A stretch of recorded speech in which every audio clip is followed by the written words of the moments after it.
هو انا ايه خليني اسيب القاهره واروح اسكن في العاصمه؟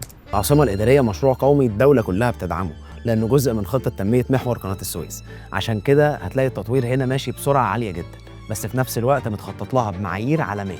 البنيه التحتيه متصممه بنظام الفور جي عن طريق انفاق تحت الارض وعمقها 8 متر في 8 متر، وده عشان تسهل عمليه الصيانه في المستقبل. وفيها قلب الدوله الجديد، الحي الحكومي والحي المالي، اكبر مسجد واكبر كنيسه والبرج الايقوني. ده غير اكبر شبكه مواصلات بتربط العاصمه بالقاهره الكبرى، زي الاتوبيس الكهربائي والال ار تي والمونوريل. نصيب الفرد من المساحات الخضراء 17 متر، وده اعلى من المعدل العالمي، وبنشوف ده في النهر الاخضر والمساحات اللي موجوده حوالين المشاريع. عشان كده هتلاقي هنا اكبر المطورين اللي عارفين قيمه العاصمه في المستقبل.